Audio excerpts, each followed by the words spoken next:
Polycystic ovarian disease বা polycystic ovarian syndrome একটি খুবই কমন সমস্যা, স্পেশালি ওই মহিলাদের মধ্যে যারা প্রেগনেন্সি নিতে চাইছেন কিন্তু তাদের কনসিভ হতে কোনো রকম সমস্যা হচ্ছে। নমস্কার, আমি doctor Anuradha Sarkhel, gynaecologist, obstetrician এবং ফার্টিলিটি স্পেশালিস্ট। আমরা আজকে দেখবার চেষ্টা করব যদি কোনো মহিলা যিনি কিনা প্রেগনেন্সি প্ল্যান করছেন এবং ওনার পলিসিস্টিক ওভারিয়ান সিনড্রোম ডায়াগনোজ হয়েছে, তাদের পক্ষে ন্যাচারাল ওয়েতে প্রেগনেন্সি নেওয়া সম্ভব কিনা। তো প্রথমেই আমাদের জানতে হবে এই পলিসিস্টিক ওভারিয়ান সিনড্রোম কিভাবে ডায়াগনোজ হয়। মেনলি তিনটি বিষয় আমাদের দেখতে হয়। প্রথম সেটি হচ্ছে যে সেই মহিলার যে মেনস্ট্রুয়াল সাইকেল বা পিরিয়ডস নিয়মিত হচ্ছে কিনা। যদি সেই মহিলার পিরিয়ডস একেবারে বন্ধ হয়ে যায় বা খুব দেরি করে করে হয়, সেটি একটি কিন্তু পলিসিস্টিক ওভারিয়ান সিনড্রোম হওয়ার উপসর্গ।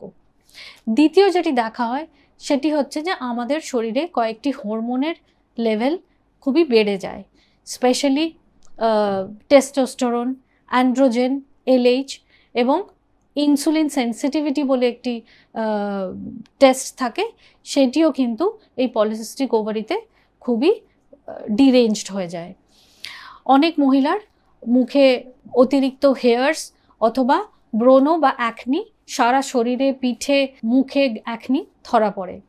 এবং তৃতীয়ত আলট্রাসোনোগ্রাফিতে যদি দেখা যায় যে দুটি ওভারির সাইজ বড় হয়ে গেছে এবং তাতে অনেক ডিম্বাণু দেখা যাচ্ছে, এটিও একটি পলিসিস্টিক ওভারির উপসর্গ।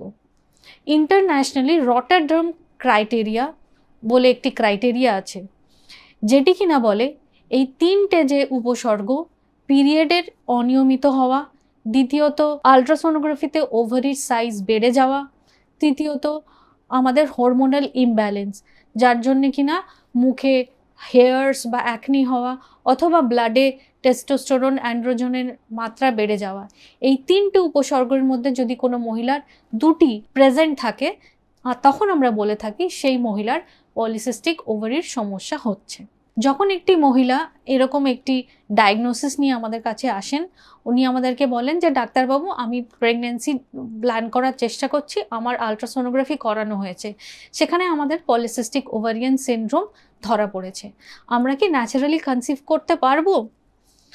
এখানে কিন্তু আমাদের জানতে হবে যে এই রকম মহিলাদের কিন্তু 40% কেসেই দেখা যায় যে এনারা ন্যাচারালি বিনা কোনো ট্রিটমেন্টে কনসিভ করতে পারেন।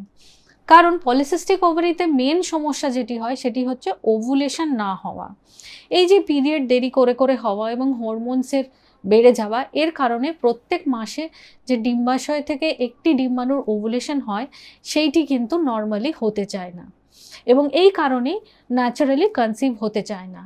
কিন্তু দেখা গেছে নানান রকম স্টাডিজে 40% মহিলা যাদের পলিসিস্টিক ওভারি আছেন, ওনাদের ক্ষেত্রে কিন্তু ওভুলেশনে পলিসিস্টিক ওভারি থাকা সত্ত্বেও কোনো রকম সমস্যা থাকে না।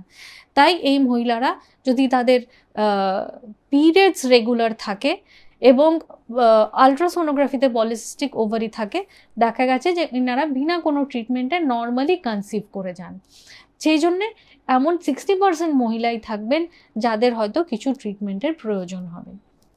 তো এই ট্রিটমেন্ট নর্মালি ন্যাচারালি আমরা কিভাবে করতে পারি, তার মধ্যে তিনটে হচ্ছে বিশেষ গুরুত্বপূর্ণ। একটি তো হচ্ছে ডায়েট, যেটির দ্বারা আমরা ওয়েট মেনটেন করতে পারি, এক্সারসাইজ এবং থার্ডলি কিছু সাপ্লিমেন্টস। তো ডায়েট পলিসিস্টিক